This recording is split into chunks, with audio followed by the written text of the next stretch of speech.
आगे बात जरा करते हैं वायरस की भी अब, क्योंकि वायरस को लेकर आलमी इदारे लगातार बयानात दे रहे हैं। आलमी इदारों की बात अपनी जगह, मुल्क के अंदर भी जो रिसर्च इदारे हैं उन्होंने भी काफी चौंका देने वाली बातें सामने रखी है। मुल्क भर में कोरोना का कहर लगातार जारी है और गुज़श्ता 24 घंटों के दौरान 3,45,000 से जायद लोग जो है इस मोहल्लिक मर्ज के शिकार हुए हैं और इस अरसे के दौरान 2,600 से ज्यादा मरीजों की मौत भी हुई है। पिछले 24 घंटों के दौरान मामला सामने आया है। फिजाइया की तरफ से ऑक्सीजन कंसंट्रेटर्स को भी पहुंचाया जा रहा है और मुल्क भर में कोरोना की जो रफ्तार है वो तेजी के साथ जो है वो बढ़ रही है। इस वक्त 3,45,147 नए केस पिछले 24 घंटे गुजरे हैं उस दौरान सामने आए हैं और 2,641 नए केसेस यानी इनकी मौत वाकया हुई है।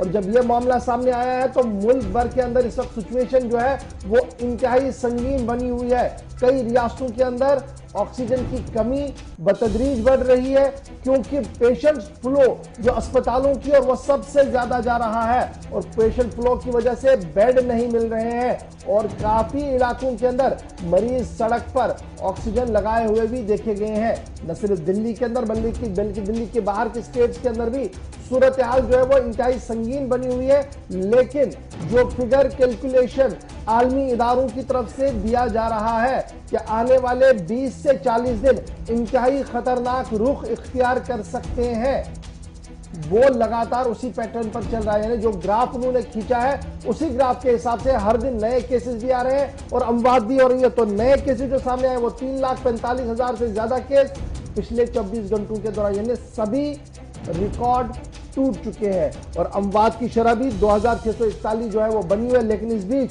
अस्पताल से काफी लोगों की रुखसती भी हुई है, यानी जिन्हें ऑक्सीजन की कमी थी उन्हें ऑक्सीजन लगाकर स्टेबल करके वापस भेज दिया गया है। लेकिन दबाव अस्पतालों पर सबसे ज्यादा इस वक्त देखने को मिला है और हेल्थ एंड मेडिकल इमरजेंसी के साथ जो लोग जुड़े हुए हैं उनका मानना है कि जिस तरीके का दबाव बढ़ रहा है सूरत हाल इंतहाई संगीन रुख इख्तियार कर सकती है अगर ऊपर वाले ने मेहर नहीं की। इस वक्त अगर एक और चीज भी देखें, जो ऑक्सीजन के हवाले से किल्लत मुख्तलिफ अस्पतालों में आ रही थी, तो अब ट्रेन खिदमात भी हासिल की जा रही हैं सरकार की तरफ से। उत्तर प्रदेश और दिल्ली के अंदर ट्रेनें इस वक्त ऑक्सीजन लेकर पहुंच रही है और इसके साथ साथ इंडियन एयरफोर्स की जो शुरुआत में हमने आपको बताया था कि बड़ी फौज के साथ साथ भारतीय फिजाइया भी इस वक्त C-17 हेलीकॉप्टर का इस्तेमाल करके मुख्तलिफ हिस्सों के अंदर जो खाली टैंकर्स हैं उनको पहुंचाया जा रहा है और उसके बाद उनमें ऑक्सीजन फिल करने के बाद मुख्तलिफ स्टेट्स और यूनियन टेरिटरीज को पहुंचाई जा रही है। लेकिन 3 रियासतों या इनमें यूनियन टेरिटरी दिल्ली को आप देखेंगे पूरी रियासत नहीं है, लेकिन कुछ हिस्सों के अंदर ही 30,000 के करीब केसेस पिछले 24 घंटों में और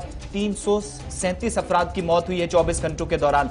उत्तर प्रदेश के अंदर 37,000 मुस्बत मामलों की तस्दीक पिछले 24 घंटों में हुई है। वहीं महाराष्ट्र के अंदर इस बार एक और रिकॉर्ड बना है जब आलमी सतह पर हिंदुस्तान नया रिकॉर्ड बना रहा है। 3.5 लाख के करीब केसेस, तो इस वक्त 67,000 से ज्यादा केसेस और 773 अफराद पिछले 24 घंटों में महाराष्ट्र के अंदर कोविड-19 की वजह से इस दुनिया से चल बसे हैं। और इन सब के बीच में खतरनाक सूरत हाल ये बन रही है कि कुछ बड़े अस्पताल, जिनमें दिल्ली का एक अस्पताल बेशफाक, जहां पर पिछले 24 घंटों के दौरान तकरीबन 2 दर्जन से ज्यादा लोगों की ऑक्सीजन की कमी की वजह से मौत हुई है।